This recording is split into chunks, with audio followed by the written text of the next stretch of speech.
So we talked about layer masks as they relate to adjustment layers in a previous movie.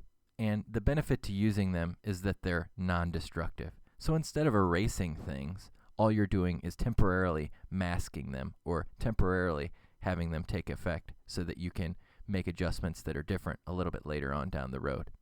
So when you're compositing images, this really comes in handy as well. And by compositing, I mean taking one portion of one image and combining it with another portion of another image. So in this example, what we're going to do is isolate this cactus flower and remove the background. The first thing that I'm going to do is double click on this background layer and change the name to layer 0 so that it unlocks it and it is no longer an italic background name with the lock. So now I can make changes to it freely. If I wanted to remove the background, one easy way, one intuitive way, would be to use the eraser tool and start to erase the background around this flower. I'm going to hit undo. The problem with doing that is if I erase it and then later want to go back and make a change, I kind of have to start over from scratch, bring that original image back up, and start over. By using a layer mask, I can do this temporarily and make changes on the fly in a non-destructive way. So in order to create a layer mask, what you can do is you can make a selection. So I'm going to grab my quick selection tool and I'm going to increase the brush size of my quick selection tool by hitting the brackets on the keyboard next to the P key to kind of increase this. And I'm going to make a selection of my cactus flower. So I'll go through hastily and make this selection. And notice that I made some errors here. There's some areas that aren't selected that I want selected, and there's some areas in it that are selected that I don't really want selected. But let's say I just keep it like that for the most part for right now. What I'm going to do is I'm going to create a layer mask now that will mask out all of the surrounding background. So right next to the adjustment layer icon in the layers panel is the add layer mask icon in the layer panel. So what I'll do is I'll click on that add layer mask and notice what happens. A mask shows up next to that layer which says everything in the white that's white, make sure that you show, everything that's black, do not show. Now, if I want to make adjustments, this can easily be done with my layers mask. I can bring things visible that have been hidden or hide things that are visible. And the way that I do that is jumping back and forth between the colored portion of my layer and the layer mask portion of my layer. So notice if I click on this portion of the layer, brackets show up beside it. And if I choose black paint or blue paint or something like that or green paint, I'm going to be painting in the colored portion of my layer and painting green pixels there. I'm going to hit undo, Command Z. What I want to do is work in the mask portion of my layer. So if I click on the mask portion of my layer, notice what happens to my color panel over here. It turns to blacks and whites. So if I paint with white, what will happen? Things will show. So if I paint white in this area, notice the background becomes visible again over here. If I paint with black, things are hidden. So I'm able to go through and make adjustments. I can use my zoom tool and zoom into this area and use my brush tool while clicking in the mask area and hide specific things that I don't want visible. And again, I can have minute control over these types of things, very accurate control over hiding and showing things just by going back and forth between my white and black paint and making things visible or hiding them with the mask. Another thing that I can do is I can use my brushes with soft edge brushes or hard edged brushes, large brushes, small brushes, and I can go through and really have an effect on my selection that is much softer.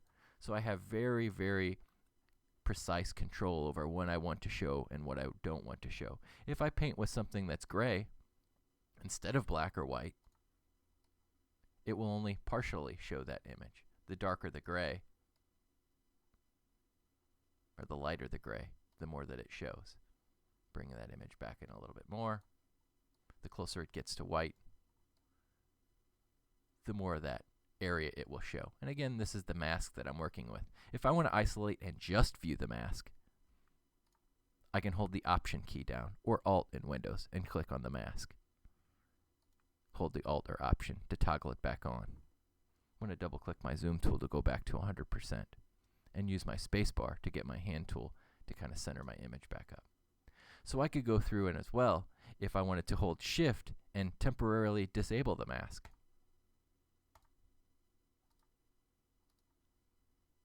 Another thing that I can do with my mask is actually apply the mask or get rid of the mask.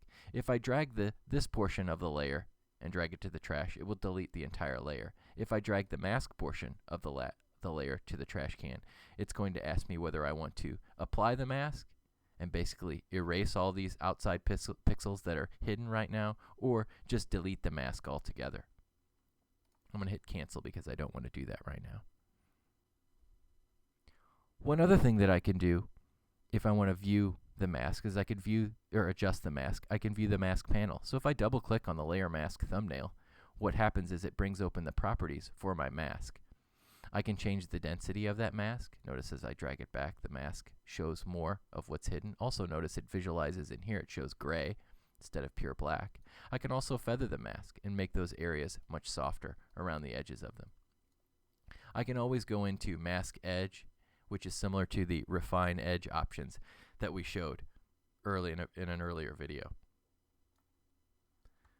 Another handy thing that you can do with masks, I'm going to jump over to this color match image, is that you can move a mask separately from its color information. So if I go over and I choose my type tool, I'm just going to grab a horizontal type mask tool right now. We'll have another video that specifically works with type. But I'm going to grab this type selection or type mask tool, and I'm just going to create some type here.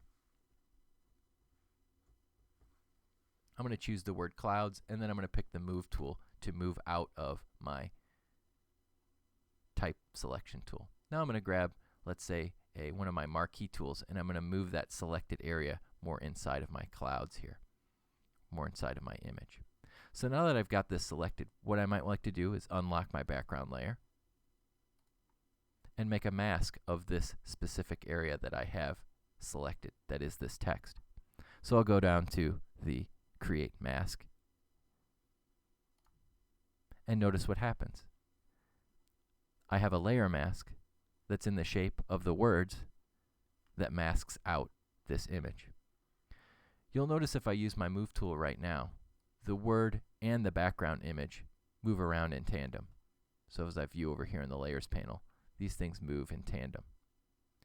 If I uncheck the little chain or link between the two and use the move tool, notice that I can select either the mask or the color information. If I change the color, move the color information, the color moves, but the mask stays in place. I can also move the mask, and the color stays in place. So these are the intricacies of layer masks. We'll use these throughout the course. This is something that, while it may be a little bit complex and probably is one of the harder things to master in Photoshop, I think it's a very beneficial and effective way to use the program, and it's something that you'll be required to do as we move forward.